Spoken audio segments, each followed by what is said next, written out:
अगर मैं आपसे पूछूं कि इस दुनिया की सबसे खूबसूरत जगह कौन सी है, तो आपके मन में जम्मू एंड कश्मीर, स्विट्जरलैंड या कोई और ब्यूटीफुल सी जगह आएगी। पर अगर मैं आपसे पूछूं कि इस दुनिया की सबसे रहस्यमयी जगह कौन सी है, तो जानते हो इसका आंसर क्या होगा? इसका उत्तर है इजिप्ट। आज से करीब 4000 साल पहले इजिप्शियन लोग इजिप्ट में राज करते थे। ये लोग अपने समय में बहुत ही सुंदर कलाकृतियों का निर्माण किए थे, पर इन कलाकृतियों के साथ साथ ये कई रहस्यों को भी पीछे छोड़ गए। एलियंस का होना, पिरामिड का आसमान के तारों से अलाइनमेंट, पिरामिड के अंदर एक नेचुरल एसी होना जो कि टेम्परेचर को 20 डिग्री रखती है, ये सब ऐसी चीजें हैं जो आज भी वैज्ञानिकों को चैन की नींद नहीं सोने देती। सबसे बड़ा रहस्य ये है कि ये लोग ऐसी स्ट्रक्चर्स को कैसे बिल्ड कर लिए, और ऐसी स्ट्रक्चर्स मतलब यहाँ सिर्फ पिरामिड ही नहीं बल्कि और भी बहुत सारे अनबिलीवेबल स्ट्रक्चर्स के बारे में भी बात हो रही। क्या इन स्ट्रक्चर्स को अकेले ही इन लोगों ने बनाया है या फिर पिरामिड्स? इजिप्ट के पिरामिड्स ये मास्टरपीस है और ये दुनिया की सबसे फेमस जगहों में से एक है। पिरामिड को बहुत सालों से स्टडी किया जा रहा है, हर टेक्नोलॉजी से इसे समझने की कोशिश की जा रही है, पर आज तक इसकी मिस्ट्री किसी ने सॉल्व नहीं कर पाया। इन्होंने एक एक पीस को एक साथ कैसे लाया और इन्होंने किस तरह का कंक्रीट का इस्तेमाल किया और ये इतने परफेक्टली अलाइंड कैसे हैं? बिना मशीन और टेक्नोलॉजी के ऐसी स्ट्रक्चर्स बनाना तो साइंटिफिकली इम्पॉसिबल है। सिर्फ एक पिरामिड के अंदर ही 23 लाख लाइमस्टोन के ब्लॉक्स का इस्तेमाल किया गया है। इन पत्थरों को एक जगह से दूसरे जगह मूव करना ही इतना मुश्किल है, तो इसे एकदम परफेक्ट पोजीशन पर लाना तो दूर की बात है, पर इन्होंने इन दोनों चीजों को किया। पिरामिड का एक एक ब्लॉक जो देख रहे हो, इनका वजन 2700 किलो से लेकर 70,000 किलो तक है। आजकल के जो मॉडर्न क्रेन्स होते हैं जो बड़े बड़े अपार्टमेंट्स को बनाने में काम आता है, वो यूजुअली 20,000 किलो से ज्यादा लिफ्ट नहीं कर पाते हैं। तो जब आज के समय में 20,000 किलो वजन उठाना इतना मुश्किल है, तो वो आज से 4000 साल पहले आखिर ये सब कैसे कर लिए? 4000 साल पहले वो 70,000 किलोस को कैसे ट्रांसपोर्ट किए होंगे बिना एडवांस्ड मशीनरी के? इसका एक जवाब है जो आप में से ज्यादातर लोगों को यकीन नहीं होगा, और वो है एलियंस। पिरामिड से जुड़ी एक थ्योरी है जिसे ओरायन कोरिलेशन थ्योरी कहते हैं। अगर आप रात के समय पिरामिड को देखोगे तो आपको दिखेगा कि वो एक्चुअली में आसमान के कॉन्स्टलेशन यानी तारों के एक नक्षत्र के साथ अलाइन करता है। आसमान के इस कॉन्स्टलेशन का नाम है ओरायन बेल्ट और इसके 3 मुख्य तारे हैं जिनका नाम है एलनाइटक, एलनाइलम और माइंड टेका। ये तीनों तारे पिरामिड से सिंक होते हैं। इसकी पोजीशन और अलाइनमेंट बिल्कुल इन तारों जैसी है। इस इम्पॉसिबल सी चीज को देखकर बहुत सारे थ्योरिस्ट्स ये मानते हैं कि पहले के समय में एलियंस धरती पर आए थे और अपने साथ एडवांस्ड टेक्नोलॉजी लाए थे, और इन्हीं की हेल्प से इस इम्पॉसिबल सी पिरामिड को इन्होंने बनाया, और ये एलियंस इन्हीं तारों से आए थे।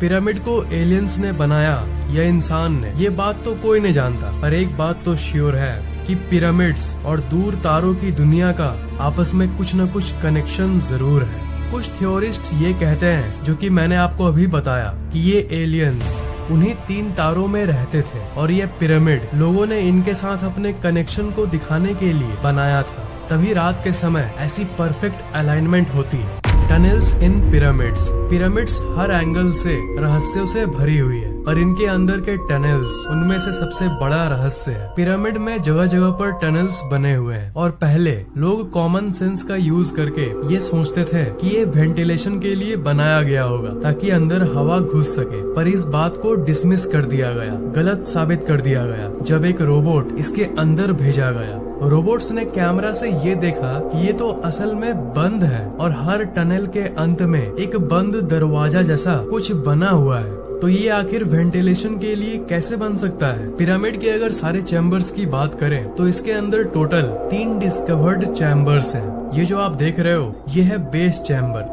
और ये है क्वींस चैम्बर, और सबसे ऊपर है किंग्स चैम्बर। अगर आप ऊपर वाले इस रास्ते से एंटर करोगे तब आप अंदर ही अंदर इन तीनों को एक्सप्लोर कर सकोगे, और अगर नीचे राइट वाले इस पार्ट से एंटर करोगे तब भी आप तीनों को एक्सेस कर पाओगे। पर फैक्ट ये है कि आज तक इन्हें कोई ठीक से एक्सप्लोर नहीं कर पाया। ध्यान दीजिएगा, मैंने कहा डिस्कवर्ड चैम्बर्स, मतलब इसके अंदर और कितने चेम्बर्स होंगे ये कोई भी नहीं जानता। और ये भी माना गया है कि ये टनल्स इसलिए बनाए गए थे क्योंकि उस समय के लोग ये मानते थे कि अगर किंग यानी राजा की बॉडी को अगर इस चैम्बर में रखा गया और ये शाफ्ट बनाया गया, तब उनकी आत्मा, उनकी सोल आसमान के इन तारों की तरफ जाएगा। इसे पिरामिड का स्टार शाफ्ट थ्योरी भी कहते हैं। जब इस क्वींस चैम्बर के अंदर रिमोट कंट्रोल कैमरा को भेजा गया, तब ये देखने मिला एक बंद स्टोन जिसके ऊपर मेटल पिन लगा हुआ था। इसे ऐसा बनाया गया था मानो ये लोग नहीं चाहते हो कि कोई इसके अंदर जाए।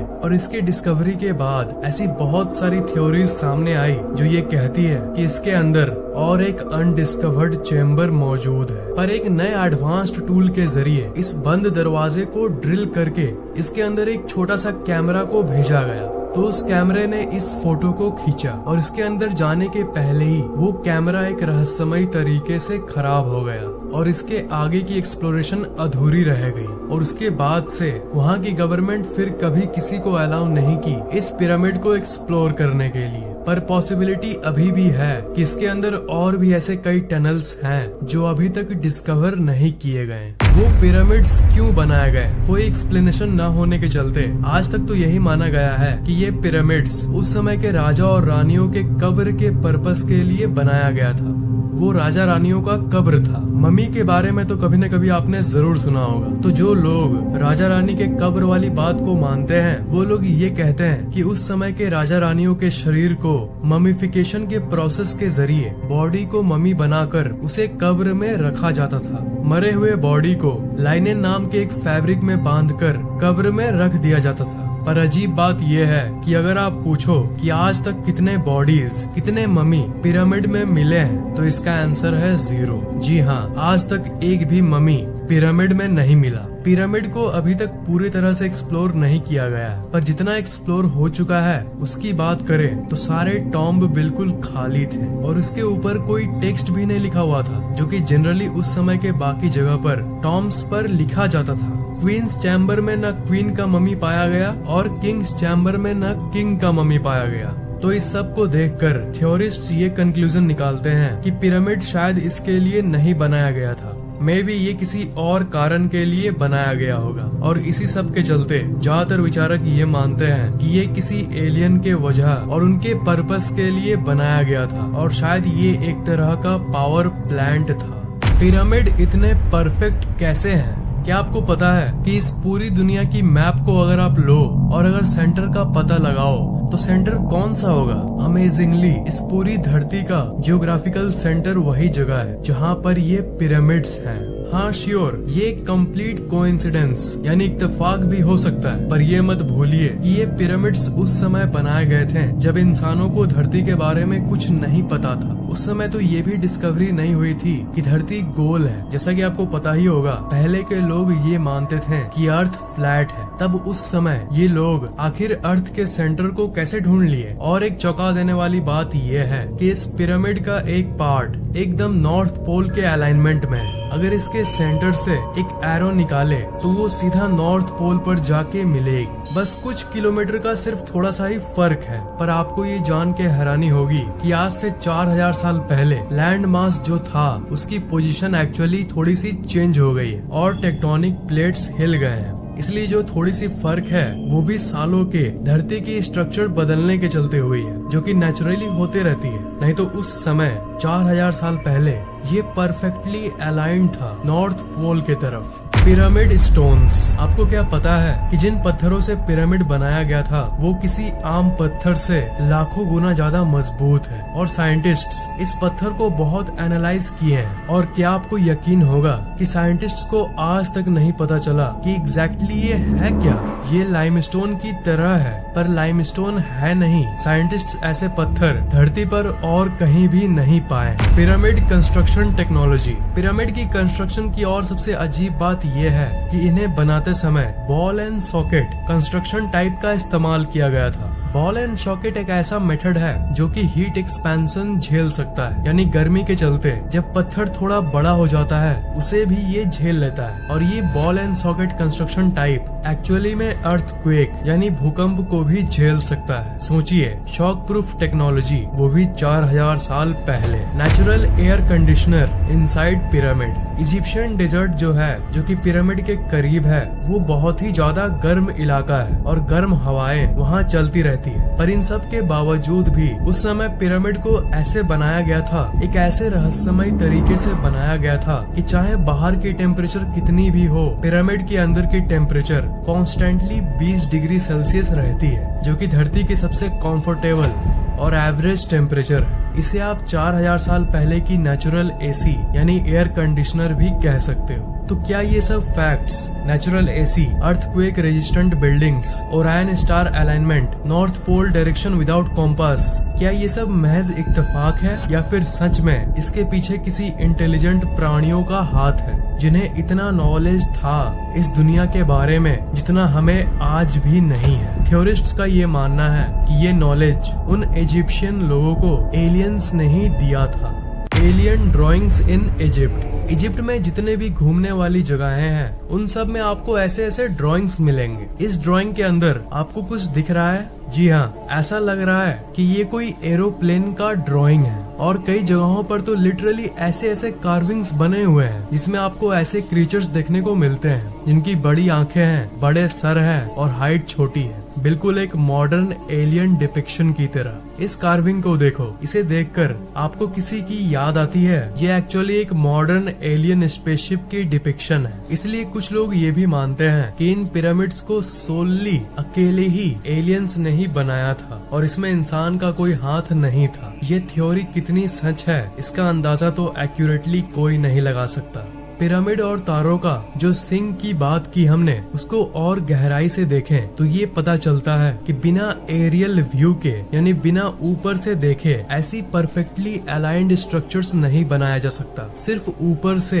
एरियल व्यू की हेल्प से इसकी पोजीशन को कंसीडर किया जा सकता था। और 4000 साल पहले तो ड्रोन और हेलीकॉप्टर्स भी नहीं थे, तो आखिर ये जमीन पर बैठकर ही अलाइन कैसे कर लिए? सिर्फ दूसरे प्लैनेट्स के प्राणी ही ये सब कर सकते थे। सिर्फ एलियंस ही एरियल व्यू पता कर सकते थे ऊपर से अपने स्पेसशिप की हेल्प से। Amazing sun alignment of pyramids. हर साल 21 जून को समर सोल्स्टिस होता है, यानी सबसे बड़ा दिन और सबसे छोटा रात वाला डे। इस दिन अगर आप शाम को ग्रेट पिरामिड को व्यू करोगे तो वो कुछ ऐसा दिखेगा। पिरामिड के ठीक सेंटर में उस शेर के ठीक ऊपर से ऐसा सूरज का व्यू। तो ये सबको मद्देनजर रखते हुए, इतनी कैलकुलेशंस करते हुए, आखिर वो लोग कैसे जानते थे? एक चीज इत्तेफाक हो सकता है, पर ये स्ट्रक्चर्स इतनी सारी इत्तेफाक अपने अंदर रखती है कि इसे हम इत्तेफाक नहीं कह सकते। ये श्योरली बनी बनाई योजना थी। तो इसलिए ज्यादातर थ्योरीज ये कहती है कि उस समय दूसरे दुनिया के एलियंस ही इतने कॉम्प्लेक्स कैलकुलेशंस कर सकते थे। उनके पास ऐसी नॉलेज और ऐसी टूल्स थी जो आज के आधुनिक साइंस के पास भी नहीं है। Dendera light. इजिप्ट में एक डेंडेरा नाम की जगह है। वहाँ पर एक टेम्पल यानी मंदिर है जिसका नाम है डेंडेरा लाइट कॉम्प्लेक्स। इजिप्ट में रहने वाले लोगों ने इस टेम्पल को अपने एक भगवान के लिए बनाया था जिनका नाम था हैथोर। और ये मंदिर इजिप्ट के सबसे रहस्यमय मंदिरों में से एक है। इस मंदिर के मैप को देखो, यहाँ पर आप एंट्रेंस को देख सकते हो। तो इस मंदिर का आधा पार्ट पहले सैंड से ढका हुआ था, पर 1850 के आसपास इस कॉम्प्लेक्स को पूरी तरह से साफ कर दिया गया और उसके अंदर से बहुत सारे दफन हुए राज सामने आए। जब उस एंशिएंट रूम को पूरी तरह से क्लीन कर दिया गया, तब साइंटिस्ट्स को ये देखने मिला एक ऐसा आर्ट जो कि बहुत अलग था और पूरे इजिप्ट में सिर्फ इसी मंदिर के अंदर ऐसा कुछ कला देखने मिला। इसे डेंडेरा लाइट कहते हैं। दीवार पर ये जो ड्राइंग जो इजिप्शियंस ने बनाई है, ये सवाल खड़ा करती है कि इजिप्शियन लोग भला कितने एडवांस थे। इस इमेज को अगर आप ध्यान से देखोगे तो ये आपको एक लाइट बल्ब जैसा कुछ दिखेगा। ये मत भूलिएगा कि हम 4000 साल पहले की बात कर रहे हैं। इस इमेज को देखकर थ्योरिस्ट्स ये कहते हैं कि एंशिएंट इजिप्ट में इलेक्ट्रिसिटी यानी बिजली एग्जिस्ट करता था और 4000 साल पहले इन्हें इलेक्ट्रिसिटी टाइम ट्रेवलर्स यानी समय यात्रियों ने या फिर पहले के एंशिएंट एलियंस ने दिया था। और थ्योरीज का ये कहना है कि ये लाइट बल्ब वो चीज है जो रात के समय इन्हें पिरामिड और बाकी स्ट्रक्चर्स बनाने में हेल्प करती थी। एक बल्ब होती है जिसे क्रूक्स ट्यूब कहते हैं। अगर आप इस इमेज पर आज के एक मॉडर्न क्रूक्स ट्यूब से कंपेयर करोगे तो ये कुछ ऐसा दिखेगा। इस बल्ब के अंदर जो फिलामेंट है उसे इजिप्शियंस ने एक सांप से दर्शाया है और इसके एंड में इस जगह एक लोटस फूल बना हुआ है जो कि एक मॉडर्न सॉकेट को दर्शाता है जो कि असली बल्ब में होता है। और नीचे एक वायर तार आ रही है जो कि एक बॉक्स में लगी हुई है जहाँ से बिजली आ रही है। और ये जो इंसान है ये एक डेंजरस सा टूल लिया हुआ है जो कि ये दर्शाता है कि ये बल्ब आपके लिए जानलेवा हो सकता है अगर आप इसे सही से इस्तेमाल न करो। सही से इस्तेमाल नहीं किया गया तो आपको करंट मार सकता है, आपको शॉक लग सकती है। स्विट्जरलैंड में एक मिस्ट्री पार्क है, वहाँ पर बिल्कुल इसी चीज का एक मॉडल रखा गया है। तो इस फोटो से आप अंदाजा लगा सकते हो कि उस समय की लाइट बल्ब वाली बात अगर सही है तो वो कैसी दिखती होगी। 4000 साल पहले लाइट बल्ब, टेक्नोलॉजी और इलेक्ट्रिसिटी,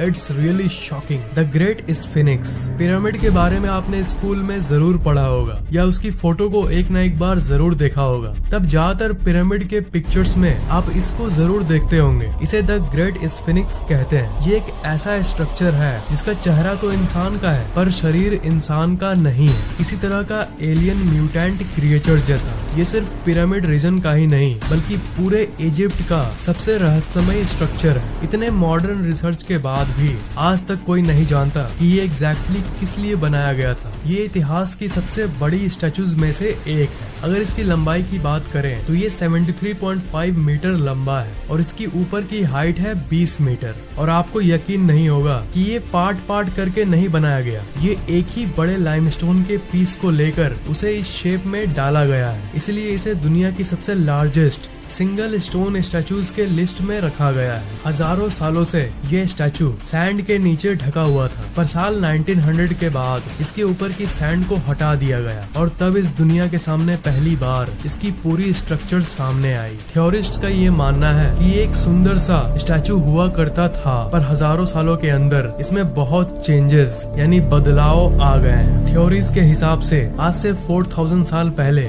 ये कुछ ऐसा दिखता होगा। ये ऊपर से जितना रहस्यमय है वो तो कुछ भी नहीं है, असल मिस्ट्री तो इसके नीचे अंडरग्राउंड में है। शुरू में ग्राउंड रेडार से ये पता चला कि इसके अंदर 2 कैविटीज है यानी 2 खाली जगहें हैं। ये बिल्कुल आजकल की मॉडर्न शहर की अंडरग्राउंड सिस्टम जैसा है। साल 1995 में जो वर्कर इस चीज को रेनोवेट कर रहे थे उन्होंने एक्सीडेंटली बहुत सारे टनल्स को डिस्कवर किया। उनमें से 2 टनल्स सीधा सीधा इस स्टैचू के नीचे जा रही थी। ये सब डिस्कवरी हमें ये बताता है कि इसके नीचे एक पूरी की पूरी दुनिया छिपी हुई है जो कि आज तक अनदेखा है। आज भी पिरामिड्स को एक्सप्लोर करना बाकी है और कोई भी फर्दर रिसर्च जैसे ही होगी पिरामिड्स के ऊपर कोई ममी मिलेगा या फिर कोई और रहस्यमय टनल मिलेगा, उसकी अपडेट मैं आपको न्यू वीडियो में जरूर दूंगा। आपको ये वीडियो कैसा लगा नीचे कमेंट जरूर करना।